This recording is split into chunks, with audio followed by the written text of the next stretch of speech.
Listo. Muy buenos días para todos. En el día de hoy quiero presentar a la doctora Juliana Erazo. Juliana está terminando su segundo año de residencia en la Javeriana de Cali y en el día de hoy nos va a presentar enfoque diagnóstico semiológico de la uveitis posterior. Juliana es egresada de la Universidad Javeriana de Cali también como médico y empezó su residencia con nosotros hace 2 años. Muchas gracias. Muchas gracias, doctora, por la presentación.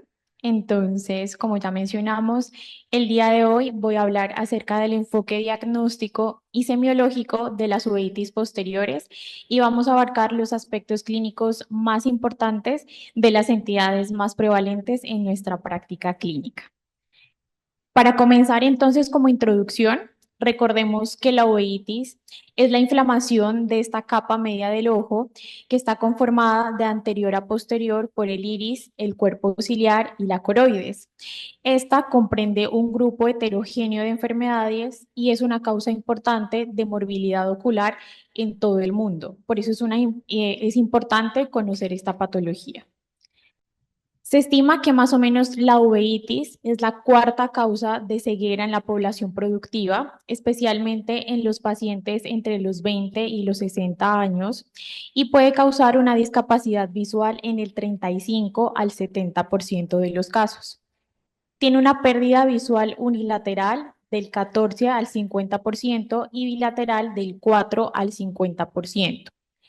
Entre las complicaciones que son causa de esa pérdida visual están el edema macular cistoide, cataratas, glaucoma y desprendimiento de retina. Y estas complicaciones suceden más frecuentemente cuando la duración de la enfermedad tiene mayor tiempo. Ya adentrándonos en el tema de hoy, la uveitis posterior son un grupo también de entidades variadas que pueden tener diferentes etiologías, tanto infecciosas como no infecciosas. Según la estandarización del SON, vemos aquí que el sitio primario de inflamación en estos casos es la retina o la coroides e incluye cuadros de coroiditis focal, multifocal o difusa, de corioretinitis, de retinocoroiditis, de retinitis y de neuroretinitis. Aquí muchas veces el diagnóstico resulta difícil entre estas entidades, pero por esta razón debemos realizar una buena evaluación clínica que nos dé pistas diagnósticas para de esta manera también guiar las investigaciones complementarias y las diferentes pruebas de laboratorio. Entre las modalidades diagnósticas que podemos tener están la angiografía fluoresceínica, la angiografía con verde indocianina, la ecografía ocular y la tomografía de coherencia óptica. En general, los síntomas que van a presentar los pacientes y algunos hallazgos es que esta, a diferencia de los cuadros anteriores, muchas veces es indolora. Tienen síntomas visuales inespecíficos como son la presencia de miodesopsias o agudeza visual reducida. En general, en esta, a diferencia también de los cuadros anteriores, no es característico el enrojecimiento, que sabemos que hace parte de la triada de sospecha clínica de una uveitis, y podemos evidenciar cuadros de inflamación cororetinana activa. En algunos casos, también los pacientes cursan con panuveitis cuando se encuentran hallazgos inflamatorios en el segmento anterior, en el vítreo, en la retina y la coroides. Entre los hallazgos en general que podemos tener, evidenciamos infiltrados inflamatorios retinales o coroideos, revestimiento inflamatorio de arterias o venas, desprendimiento de retina exudativo, traccional o regmatógeno, hipertrofia o atrofia del epitelio pigmentario de la retina, atrofia o edema de la retina, la coroides o la cabeza del nervio óptico, fibrosis preretiniana o subretiniana y también neovascularización retiniana o coroidea. En cuanto al abordaje clínico de un paciente con uveitis posterior, es muy importante realizar un historial médico completo que nos permita conocer sus antecedentes médicos, antecedentes de viajes, sus antecedentes sociales, si consume algún tipo de medicamentos y también los antecedentes familiares. La uveitis posterior la podemos clasificar según su etiología, tanto en infecciosas como no infecciosas, y tenemos una amplia gama de enfermedades. Entre las infecciosas están la toxoplasmosis, la toxocariasis, tuberculosis, sífilis, bartonela, también cuadros virales por herpes simple, el virus de la varicela zóster o citomegalovirus y todas las afecciones relacionadas con el VIH. Y en las causas no infecciosas podemos tener epiteliopatía pigmentaria placoide multifocal posterior aguda, el síndrome de puntos blancos evanescentes, coroidopatía peripapilar helicoide geográfica, coroiditis multifocal, coroidopatía por perdigones, el síndrome de histoplasmosis ocular presunta, el síndrome de fibrosis subretiniana y uveitis, neuroretinitis subaguda unilateral difusa, epitelitis pigmentaria de la retina o enfermedad de Krill y la sarcoidosis. Entonces, como son una tan amplia gama de enfermedades, vamos a clasificarlas por similitudes clínicas para entender así mejor el diagnóstico. Vamos a empezar hablando entonces de las uveitis posteriores infecciosas. El diagnóstico es clínico y nos vamos a basar en los hallazgos que encontremos en el fondo de ojo y en la historia clínica de los pacientes.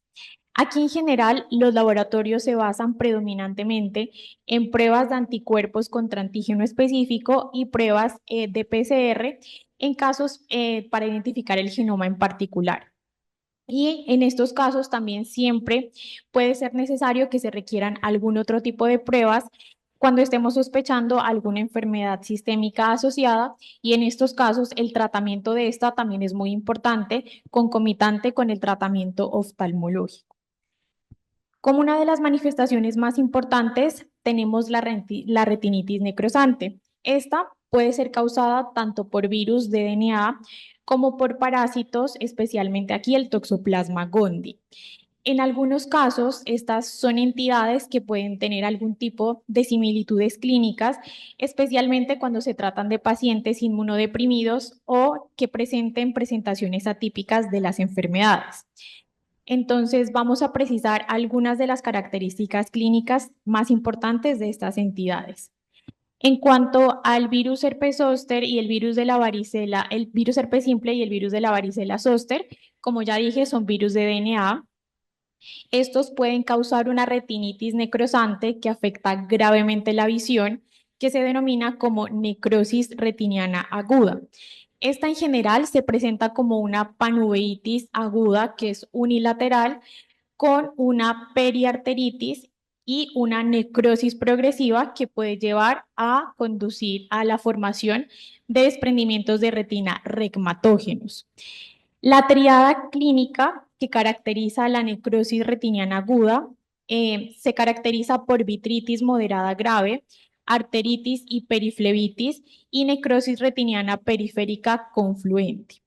Entonces aquí vemos una imagen de una necrosis retiniana aguda que se va a caracterizar por la presencia de vitritis, áreas multifocales y confluentes de retinitis. También podemos evidenciar una vasculitis retiniana, hemorragias retinianas, un edema de la cabeza del nervio óptico y un desprendimiento de retina. En este caso, una característica muy importante es la presencia de papilitis y pueden incluir cuadros de uveitis anterior hipertensiva junto con las lesiones de retinitis.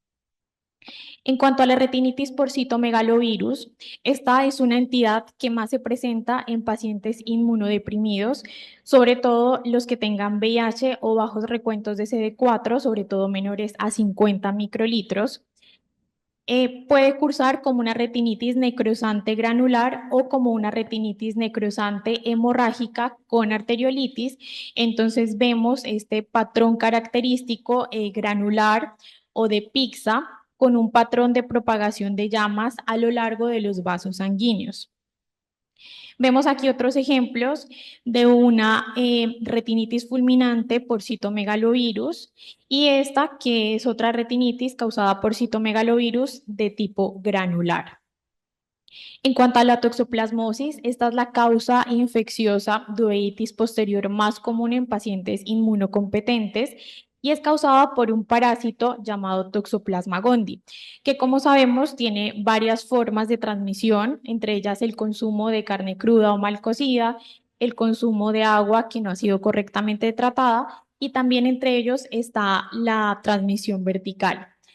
Esta tiene una mayor prevalencia en países tropicales, entre ellos Colombia, y puede ser una causa importante también de uveitis anterior hipertensiva, al igual que las uveitis virales. En general, la infección adquirida produce una retinocoroiditis necrosante que afecta el vitrio, la retina y la coroides, junto con lesiones satélite y vasculitis retiniana. En esta fotografía de fondo de ojo, vemos un ejemplo de un cuadro de toxoplasmosis donde vemos el signo clásico de faro en la niebla, que se observa como una retinocoroiditis necrosante focal con una vitritis.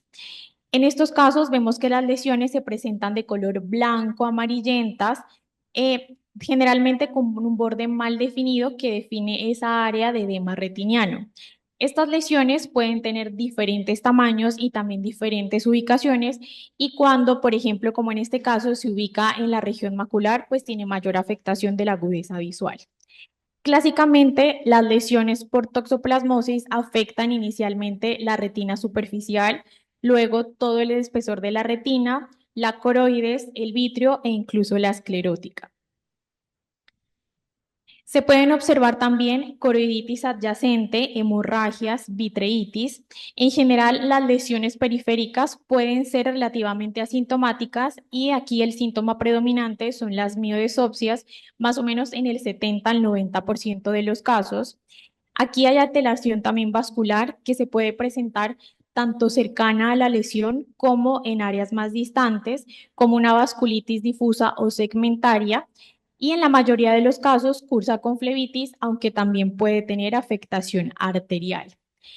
Entonces, en estos casos vemos también que muchas veces esta lesión activa se va a caracterizar por estar adyacente a una cicatriz pigmentada previa y en este caso esta cicatriz va a tener unos bordes bien definidos alrededor de esa atrofia coroidea.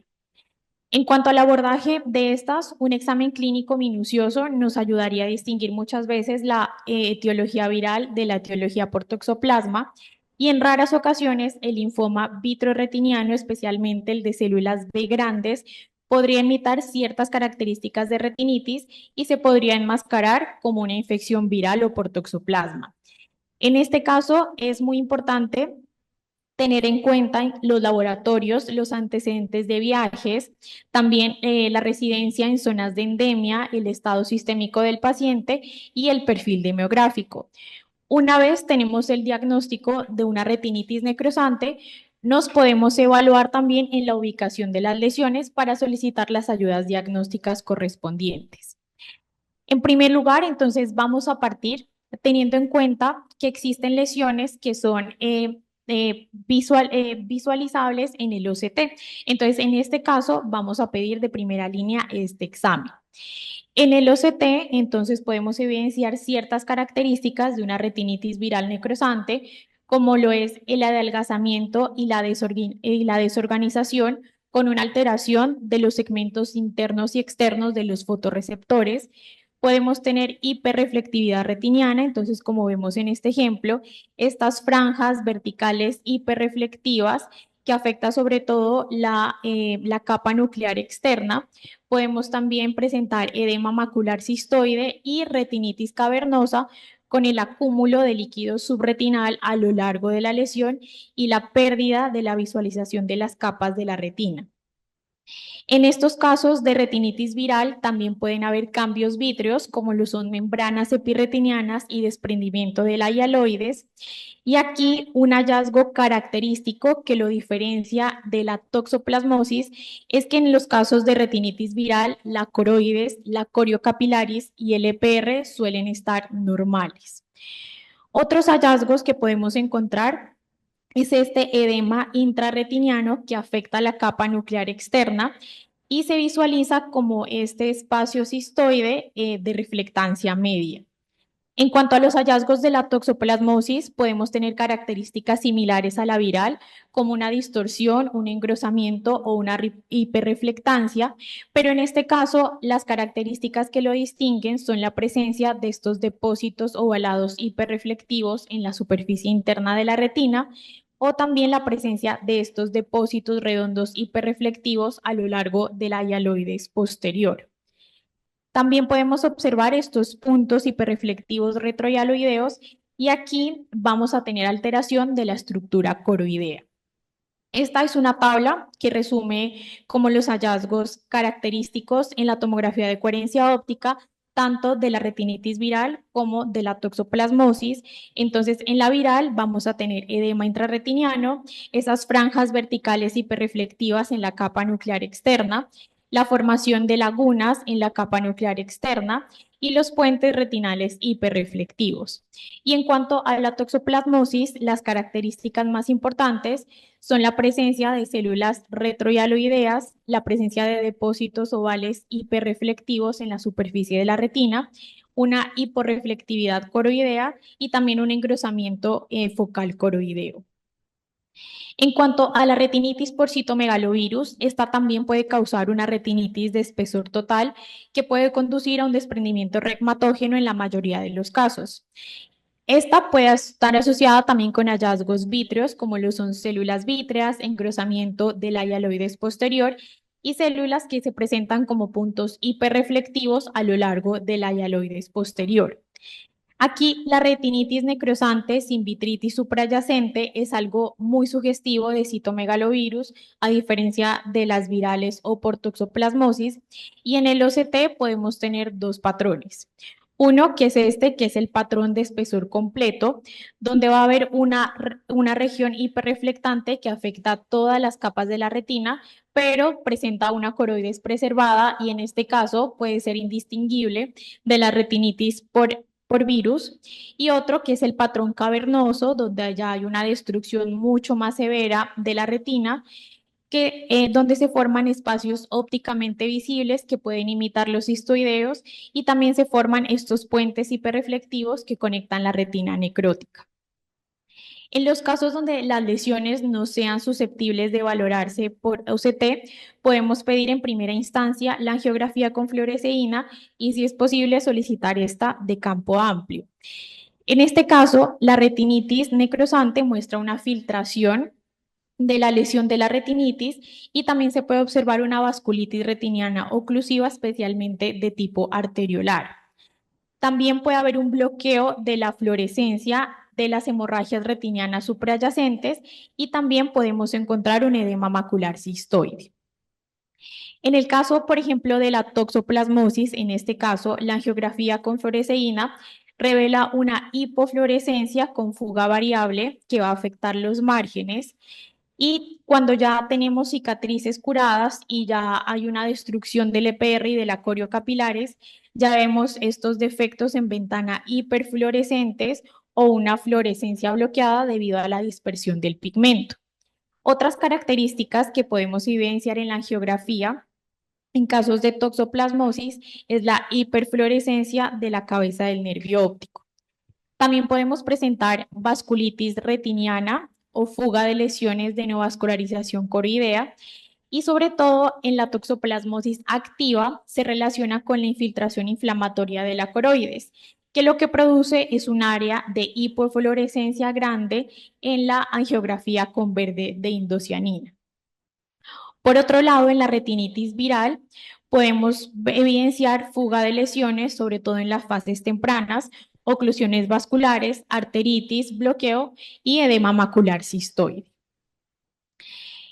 En ciertos casos hay lesiones que no pueden ser valorables por OCT, como lo es el caso de la retinitis necrosante periférica, que es otra forma de presentación de la retinitis viral. En este caso, las características de la retinitis incluyen focos de necrosis retiniana que son de rápida progresión y van a progresar de manera circunferencial asociado a vasculopatía arterioral oclusiva y también la presencia de hemorragias. Otras características van a ser la presencia de papilitis, inflamación del vitrio y de la cámara anterior.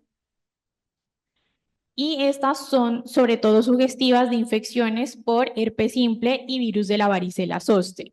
En muy raros casos, la toxoplasmosis se va a manifestar como una retinitis necrosante periférica.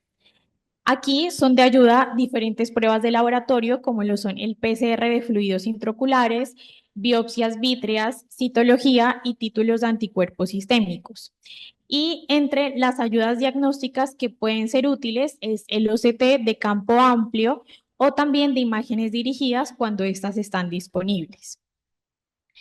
En general, el primer paso para estudiar este tipo de lesiones sería una fotografía de campo ultra amplio o una angiografía fluorescénica. También nos podemos ayudar de la tradicional con múltiples barridos y lo que nos permiten ver son diferentes características como son parche de retinitis, la extensión de las lesiones, la presencia de hemorragias, de arteritis, de vasculopatía oclusiva, de lesiones satélite. También localizar las lesiones en los diferentes meridianos que estén comprometidos, la presencia de vitritis suprayacente y también la presencia de rupturas en la retina. En general, la angiografía es muy útil para determinar la extensión y la gravedad. En este caso, vemos un ejemplo de un fondo de ojo donde nos muestra este clásico aspecto de barro agrietado en la necrosis retiniana externa progresiva. Otras imágenes que pueden ser de ayuda son la autofluorescencia, especialmente puede ser complementaria en casos de retinitis viral, sobre todo en el citomegalovirus, y vamos a observar un borde hiperautofluorescente que corresponde en general con el borde de avance de la lesión. Cuando presentamos lesiones extensas y con atrofia, podemos evidenciar regiones moteadas de señal mixta anterior al borde y cuando compromete la mácula, podemos evidenciar hipoautofluorescencia en retinitis activa y un halo hiperautofluorescente de la lesión. Sin embargo, en los diferentes estudios se ha encontrado que los hallazgos en la autofluorescencia no comprenden un indicador confiable de curación. Hablando ya de otros cuadros, de otras uveitis posteriores, entonces vamos a hablar un poco de las que causan coriocapilaritis y granulomas coroideos. Aquí tenemos una entidad muy importante que es la uveitis posterior tuberculosa.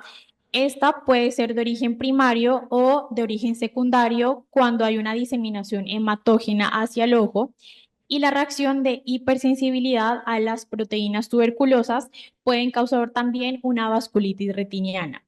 En diferentes estudios se ha evidenciado que cuando se tiene una tuberculosis sistémica, el compromiso ocular aproximadamente es de 1.39%. Esta tiene un fenotipo muy variado y la forma más común de presentación es como una coroiditis diseminada. Aquí los tubérculos coroideos pueden ser uno de los primeros signos incluso de una enfermedad diseminada.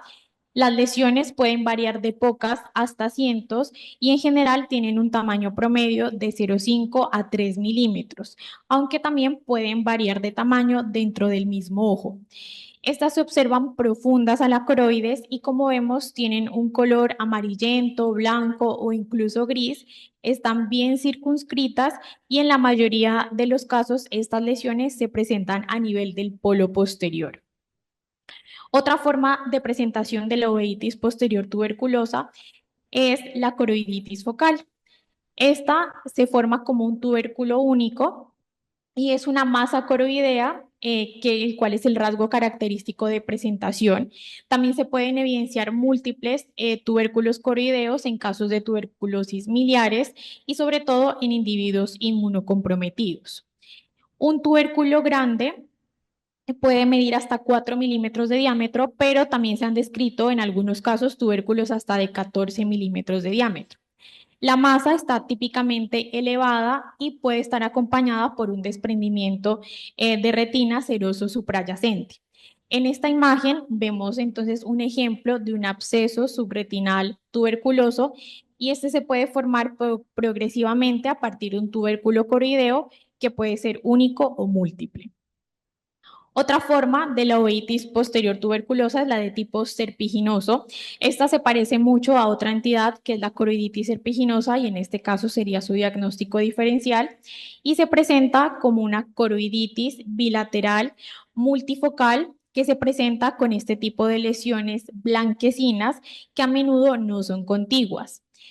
Aquí puede haber una coroiditis que es similar a una placa que está no contigua al disco óptico y tiene ese patrón de crecimiento que se denomina una progresión serpeante, similar a la coroiditis serpiginosa, de ahí su nombre. Este fenotipo se caracteriza principalmente porque existe la coexistencia de lesiones activas y curadas con áreas de atrofia que nos ayudan a la visualización de los vasos coroideos suprayacentes, como lo vemos en esta imagen. Y en general, aquí siempre hay algún tipo de vitritis. Aquí tenemos un ejemplo de una fotografía de fondo de ojo de campo ultra amplio en un ojo con una coroiditis tuberculosa de aspecto serpiginoso. En cuanto a la coroiditis serpiginosa, que sería su diagnóstico diferencial, esta es una forma rara de uveitis posterior y tiene una afectación crónica, progresiva y recurrente, que afecta el EPR, la coriocapilares y la coroides. En general, estas se presentan como lesiones de coroiditis geográfica, helicoidal o placoide, y se presenta de esta manera con una progresión serpeante que está contigua al disco óptico. En general, esta no tiene una inflamación vítrea severa y es un cuadro que se presenta sobre todo en adultos jóvenes, con mayor predominio en los hombres. Y en general, este es un diagnóstico que debe diferenciarse muy bien de la tuberculosis, sobre todo en áreas endémicas como nuestra región. Otro diagnóstico diferencial aquí es la epiteliopatía pigmentaria placoide multifocal posterior. En este caso es una enfermedad inflamatoria de la retina y la coroides que puede producir una pérdida repentina de la agudeza visual y aparece como estas lesiones amarillentas, blanquecinas, que están bien circunscritas y se encuentran en la profundidad de la retina neurosensorial.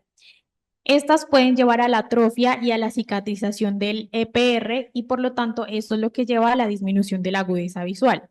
Otros hallazgos que podemos visualizar son edema del disco óptico, precipitados queráticos, vasculitis retiniana, desprendimientos de retina y oclusiones venosas.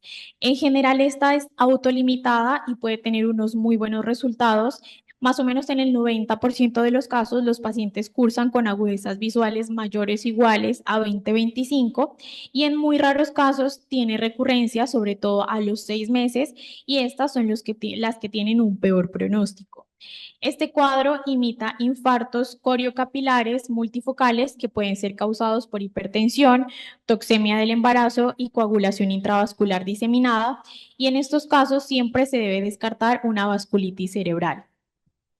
En cuanto a las ayudas diagnósticas para diferenciar entonces la tuberculosis de la coroiditis serpiginosa, podemos tener varios hallazgos en el OCT, como lo son una alteración de la membrana limitante externa y de la zona elipsoides, que se evidencia aquí con estas flechas amarillas, una acumulación del material hiperreflectivo del EPR que se extiende hacia adentro a través de la zona de interdigitación, la zona elipsoide y la capa nuclear externa de la retina. Y también podemos evidenciar unos puntos hiperreflectivos coroideos y un engrosamiento coroideo que se señala aquí con una estrella roja. También puede haber hipoperfusión de la coriocapilares debido a la inflamación que afecta las capas coroideas y en general podemos medir estos cambios a través del índice de vascularidad coroidea. Cuando tenemos una tuberculosis activa, entonces va a haber una disminución de la vascularización de la coroides con un engrosamiento de la misma. Otra ayuda diagnóstica importante aquí es la autofluorescencia. En general, esta nos permite evaluar la integridad del complejo EPR fotorreceptor y nos puede mostrar áreas de la enfermedad que son incluso más extensas que las que podemos llegar a visualizar clínicamente. Para la tuberculosis, esta nos puede permitir la evaluación de varias etapas de la enfermedad. En la etapa 1, entonces, vamos a tener un área que es hiperautofluorescente y es mal definida, que es la que está delimitada aquí con este círculo amarillo. Podemos tener un borde delgado de hipofluorescencia que está señalado con la flecha blanca. En la tercera etapa tenemos una lesión que es hipoautofluorescente con un patrón punteado que está señalado con la punta de flecha.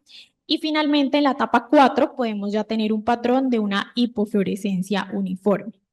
Este es un ejemplo que compara una autofluorescencia en un paciente con tuberculosis antes del tratamiento y después del tratamiento. Entonces vemos que estas lesiones activas son más hiperautofluorescentes y conforme va respondiendo al manejo médico, se vuelven más uniformemente hipoautofluorescentes. Otras ayudas importantes son la angiografía con verde indocianina. Este sobre todo desempeña un papel muy importante tanto en el diagnóstico como en la evaluación y el seguimiento, permitiendo una evaluación de la extensión de la coriocapilaritis y también de la isquemia coroidea. En este caso, el sello distintivo de la enfermedad es la hipocianescencia irregular de las fases temprana y tardía, lo que indica un factor de hipoperfusión de la coriocapilaris. Y cuando hay una resolución de la enfermedad, puede haber una resolución irregular de las áreas de vacío de flujo rodeadas por áreas de atrofia de la coriocapilaris. Entonces vemos aquí en la imagen superior, en una imagen temprana a intermedia, una una hipocianescencia coroidea y vemos que después estas áreas se van extendiendo más allá de los límites en fases más tardías. Otra técnica de imagen es la angiografía fluoresceínica. Entonces, esta nos permite evaluar sobre todo la gravedad de la enfermedad, evaluando la extensión de la hipofluorescencia en la angiografía fluoresceínica y la hipocianescencia en la angiografía con verde de indocianina. Pero en general, se sabe que la angiografía no es la técnica ideal para evaluar la coroides. En este caso, entonces, vemos que el área afectada se ve con un borde hiperautofluorescente en las imágenes de las fases tempranas e intermedias, pero esta tinción se vuelve más difusa en las fases tardías. En cuanto a los CTA, entonces recordemos que es otra técnica de imagen que nos permite visualizar los diferentes plexos retinianos y también evaluar la coriocapilaris. Aquí pueden haber áreas discretas de vacío de flujo debajo de la capa de la membrana de Bruch y LPR, lo que sugiere una hipoperfusión de la coriocapilaris dentro de las lesiones y se van a visualizar como estas regiones oscuras. En etapas más avanzadas, ya con atrofia de la coriocapilaris, los vasos coroideos medianos y grandes pueden ser ya visualizados mediante el OCTA. Aquí se observan entonces cambios tempranos que incluso pueden pasar desapercibidos en la evaluación clínica, que se presume que suceden por eventos isquémicos a nivel de la coriocapilaris y en general este examen tiene una buena correlación con la autofluorescencia. En cuanto a los granulomas coroideos, son otro tipo de presentación. Estas son lesiones nodulares, redondas y amarillentas que se encuentran típicamente en la fase activa de la uveitis posterior granulomatosa y la panuveitis.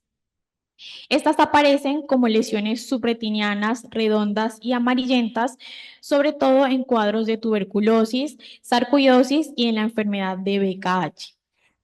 Estos aparecen como múltiples tubérculos coroideos con cuadros de vitritis suprayacente que pueden llevar a un desprendimiento de retina seroso y hemorragia vítrea.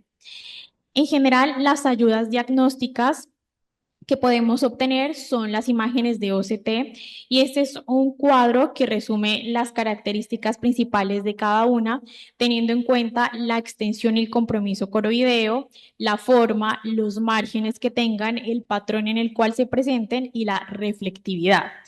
En cuanto a la sarcoidosis, entonces tienen un compromiso usualmente total de la coroides. En general se evidencian de forma redondeada, con márgenes definidos, casi siempre con un patrón homogéneo y pueden ser hipo o isorreflectivos.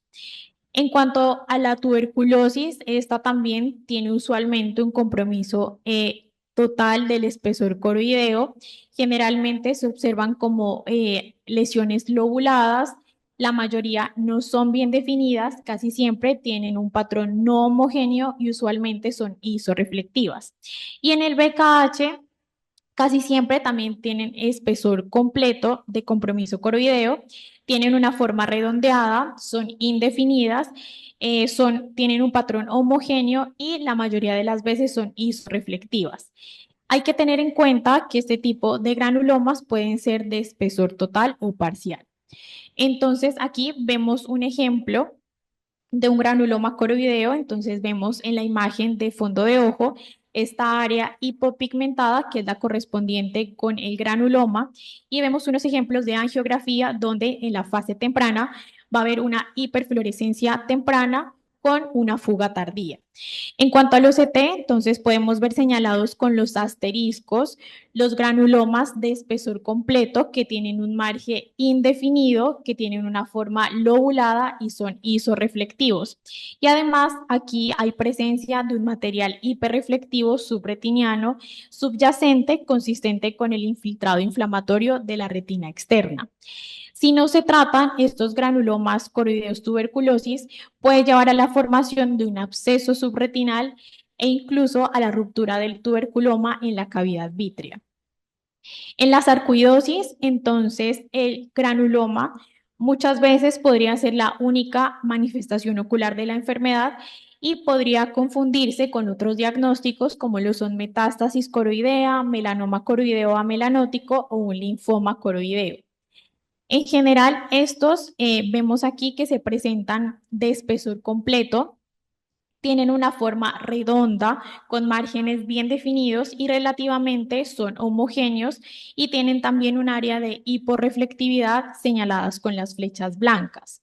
Por lo general, estos son solitarios a diferencia de la tuberculosis y el líquido subretinal también puede acumularse debido a la regresión inflamatoria. Aquí vemos un ejemplo también de un granuloma asociado con la enfermedad de von Koyanagi-Arada. Entonces vemos en la primera imagen una angiografía con verde indocianina que nos muestra múltiples lesiones hipocianescentes ubicadas en el polo posterior, y en el OCT vemos cómo esa afectación se da en el espesor completo de la coroides, con pliegues coroideos señalados aquí con las flechas blancas, con un margen coroideo indefinido, que es aquí señalado con la línea punteada. Generalmente estos tienen una apariencia homogénea que es isorreflectiva con granulomas coroideos.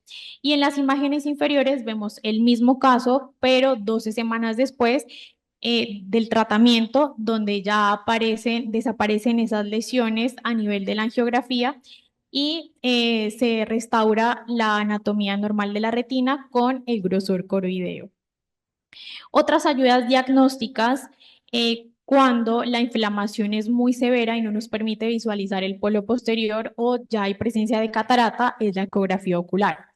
Esta es muy importante porque en la toma de EI-scan podemos evidenciar la reflectividad interna baja a media del granuloma, que nos ayudaría a diferenciarlo de otras entidades como el hemangioma, y en el B-scan podemos evidenciar granulomas periféricos.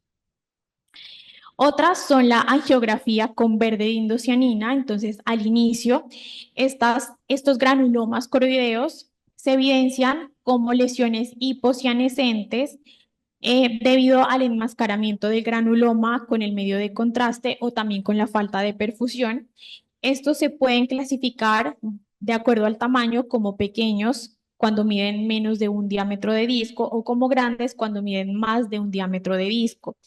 En el caso de estas lesiones que son más grandes, es más probable que tengan un compromiso de espesor completo, una forma redondeada y también unos márgenes mal definidos. En general, la angiografía con verde indocianina nos permite visualizar la afectación, mas no nos distingue lesiones curadas y parches atróficos de la coriocapilares, ya que ambos van a aparecer como hipocianescentes. La ventaja de esta es la detección de los granulomas extramaculares y también que nos puede mostrar otros signos inflamatorios como los vasos coroideos difusos. Para terminar, vamos a abordar algunos aspectos importantes de la uveitis sifilítica. En general, la sífilis, como sabemos, es una enfermedad de transmisión sexual causada por una espiroqueta, que es el treponema pallidum. Esta puede afectar a todos los tejidos del ojo y puede imitar todas las entidades uveíticas y debe descartarse en todos los casos. Por eso se la conoce como la gran imitadora. En general, esta es la infección bacteriana intraocular más común y especialmente está resurgiendo con el incremento de pacientes afectados por VIH. Más o menos se describe que de los pacientes con VIH, del 1 al 2% presentan sífilis ocular. Esta se puede presentar de dos formas. Una es la retinitis multifocal sifilítica y esta se ha evidenciado después de la administración de corticosteroides, tanto sistémicos como intravítreos, sin una terapia antitreponémica adecuada previa. Aquí la ubicación intrarretiniana de estos focos de retinitis se puede confirmar mediante el OCT, que muestra una hiperreflectividad y desorganización de la retina. Y esta ubicación nos puede explicar que la recuperación es muy limitada en los ojos afectados. Aquí el tratamiento inmediato con penicilina es muy importante para tratar la infección retiniana y también limitar la pérdida visual permanente. Otra forma de presentación es la retinocoroiditis sifilítica y esta también tiene dos clasificaciones. Una es esta, que es la confluente, donde podemos evidenciar en esta imagen de ojo, en esta imagen de fondo de ojo, que aparece con estas áreas grandes, triangulares, como de apariencia de vidrio esmerilado, que es distinta, como podemos ver, a la retinitis blanca y necrosante, que es típica en la retinitis herpética. Esta apariencia de vidrio esmerilado significa que no es tan densamente necrótica como la causada por una retinitis viral. Esta se asocia frecuentemente con vasculitis y la coroides subyacente puede ser difícil de visualizar debajo de estas lesiones en vidrio esmerilado, pero en general se encuentra conservada. En cuanto a la angiografía, estas se asocian con vasculitis e hiperfluorescencia de los márgenes, pero tienden a curarse con una alteración mínima del epitelio pigmentario. En el OCT también podemos evidenciar estas áreas de retinitis como una retina adelgazada con hiperreflectividad que podría ser indistinguible de la retinitis de origen viral, pero en este caso en el OCT no vamos a evidenciar estos espacios quísticos que son ópticamente transparentes. Otra forma de la retinocoroiditis sifilítica es la forma placoide, que se va a caracterizar por la aparición de lesiones placoides grandes que son amarillentas y se extienden periféricamente. Los pacientes también pueden tener en estos casos inflamación del segmento anterior de bajo grado y vitritis y pueden presentar otro tipo de complicaciones que incluyen desprendimientos de retina, exudación, pigmentación, palidez y edema del disco, hemorragias maculares y pueden tomar una apariencia parecida a otra entidad que es la retinopatía externa oculta zonal aguda, que esta va a persistir a pesar de la terapia. En estos pacientes también podemos evidenciar hallazgos sistémicos típicos de sífilis, como lo son la erupción papilomacular de palmas y plantas, úlceras orales, linfadenopatía y erupción genital. Y en este caso, en el OCT, como vemos aquí, presentan unas protuberancias y elevaciones irregulares de la retina externa y el inicio de la terapia sistémica conduce a la restauración completa de esta zona elipsoide y también del EPR. Y eso sería todo lo que les traía para hoy. Muchas gracias. Eh, ahorita voy a mostrar un cuestionario con 3 preguntas para que por favor ingresen. Bueno, doctor, ha votado el 38%. Sí, siempre es bueno leer las preguntas y las opciones, pero bueno, ya va mucho tiempo, ya que Listo. voten.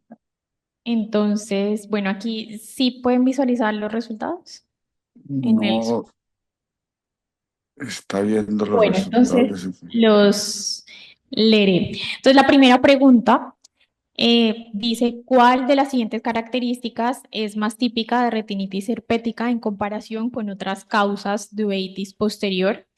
El 82% de las personas que votaron respondieron lesiones retinianas blancas necrotizantes con hemorragias y vasculitis, que corresponde a la respuesta correcta. El 12% respondió una presencia de una placa amarilla de crecimiento serpiginoso. Respondió, ok, ahí. Y el 6% respondió que aparecen como múltiples lesiones inflamatorias blanco-amarillentas subretinales. Entonces, la mayoría tuvo una respuesta correcta. La segunda pregunta es: ¿cuál es la clave diagnóstica diferencial en el OCT entre la retinitis necrosante de origen viral y la toxoplasmosis? El 82% respondió correctamente, que es la conservación de la coroides, de la coriocapilaris y del EPR en la de origen viral.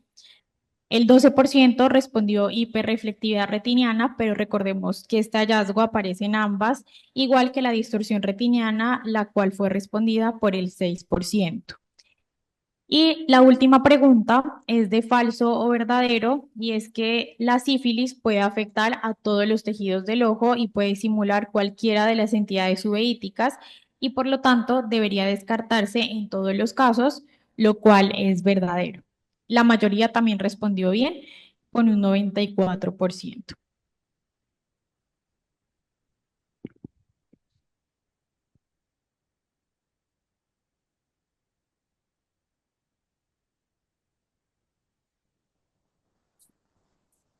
Bueno, muchas gracias, Juliana. Muy completa la revisión y con muy buen énfasis en los hallazgos de OCT. Pues que se ha tenido siempre la meta, la esperanza de que el OCT nos permita diagnóstico etiológico y usted presentó pues mucha evidencia de que en la medida en que los OCTs mejoran y en la medida en que la gente le hace OCT a estas lesiones, que es algo en lo que yo creo que nosotros fallamos un poco, se nos olvida. El OCT nos confiamos más en el aspecto clínico, angiográfico, en la historia y eventualmente en las pruebas de laboratorio. Y tendemos a olvidar el OCT como ayuda diagnóstica. No hemos llegado al punto en donde el OCT nos canta el diagnóstico, pero pues como usted mostró, es una contribución grande, ¿no? Ayuda, complementa y puede orientar en muchos casos el diagnóstico. Yo quería hacerle una pregunta y de pronto someterla a consideración de los asistentes, a ver qué piensan de una situación de uveitis posterior que no es infrecuente y que se sale mucho de poder tener pues todos estos parámetros que nos ayudan en el diagnóstico diferencial, y es el paciente con vitreitis unilateral severa. Llega con un vítreo muy turbio, extensas células blancas y no vemos nada. Pues raras veces vemos por allá un faro en la niebla, pero en este caso no vemos nada, no vemos nada de fondo. No es un ojo inflamado, es un paciente joven que puede estar entre los 20 y los 40. Es unilateral, se revisa el otro ojo, no hay nada. Ah, ¿cuál es el manejo? Entonces, primero le pregunto a usted y abrimos al auditorio a ver qué opinan los demás. ¿Qué se hace con un paciente de estos? ¿Cómo se maneja?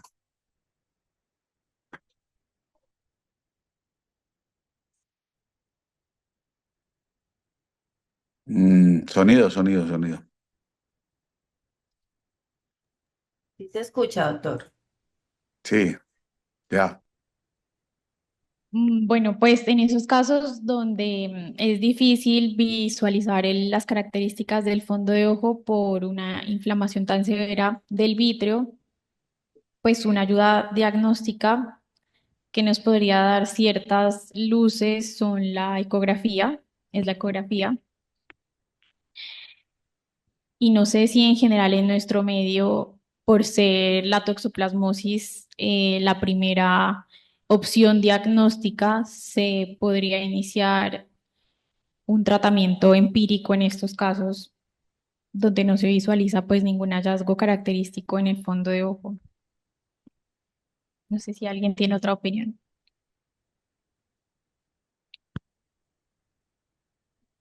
¿Alguien más quiere opinar cómo manejaría o cómo ha manejado casos así, si los han tenido?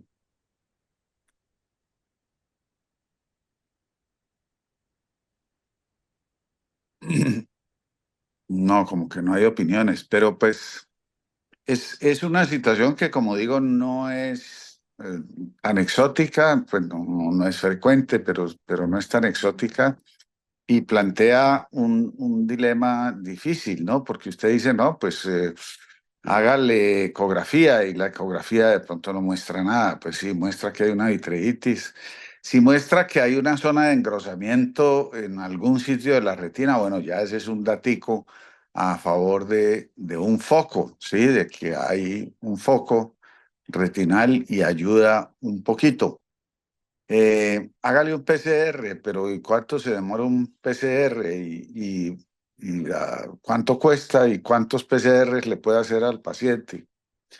Hay quien opinaría, pues no, hágale una vitrectomía, porque ya al mirar el fondo y aclarar el vítreo, pues se, se resuelve, pero pues eso puede resultar contraproducente, porque entrar a operar un ojo inflamado eh, pues puede generar una reacción inflamatoria muy fuerte y casi invariablemente va a terminar pues induciendo una catarata. Entonces, yo sí creo que es válido lo que usted dice, sabiendo que la toxoplasmosis es tan frecuente en nuestro medio, eh, la primera posibilidad pues sí es una coriorretitis por toxoplasma muy severa, pues que el paciente ha dejado avanzar. Entonces, mientras se hacen los estudios, yo creo que es una buena conducta iniciar tratamiento. Yo he tenido esa experiencia varias veces y cuando veo que el paciente vuelve ya con el IgG positivo y todos los demás exámenes negativos, vuelve a la semana o a los 10 días con los resultados, pues bajo tratamiento ya aclarado suficientemente para ver ahí sí el faro en la niebla, por ahí atrás un foco y eventualmente eso aclara a tal grado que ya se ve cuál es la etiología y puede uno pues complementar con una inyección intravítrea, que es una de las indicaciones de clindamicina, ¿no? Cuando la toxo es tan severa que compromete la visión. Bueno, de resto están todos los demás trucos y hallazgos que usted mencionó. Hay uno en el que yo insisto mucho, pues cada que se toca este tema, y es que a veces vemos vitreitis no tan severa y se ve, se logra ver que el foco está en la periferia. Y entonces está la situación de resolver, ¿es esto una necrosis retinal aguda? ¿Es una toxoplasmosis?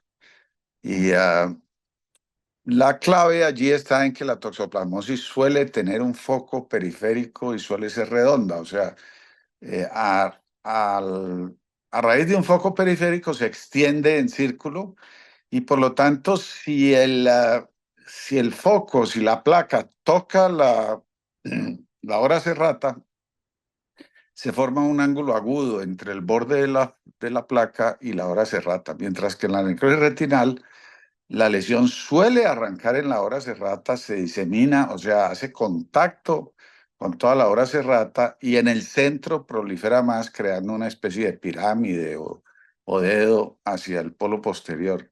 Entonces, el ángulo que forma el borde de la lesión con la hora serrata es un ángulo obtuso, ¿sí? Entonces, eso que en medio del borronamiento lo logra uno ver o distinguir, a mí me ha sido de mucha ayuda para decidir estoy ante una necrosis retinal aguda o estoy ante una toxoperiférica particularmente severa. De resto, pues todos los demás hallazgos y trucos que usted mencionó, pues son sumamente válidos y útiles y hay que tenerlos a la mano, pues para tratar de orientar el diagnóstico. Ojalá aquí logremos progresar o haya el laboratorio de OCT suficientemente bueno que nos dé resultados más rápidos de PCR, que nos haga nos dé resultados más rápidos y nos permita hacer estos exámenes que son como de barrido, ¿no? Que nos dicen, nos orientan en un sentido o en el otro, por el lado viral, por el lado parasitario. Yo creo que eso eventualmente va a ocurrir aquí. ¿Hay alguna pregunta, comentario, sugerencia? Bueno, entonces de nuevo muchas gracias. Muy buena charla. Espero que hayan quedado muy ilustrados. Gracias y buen día. Muchas gracias.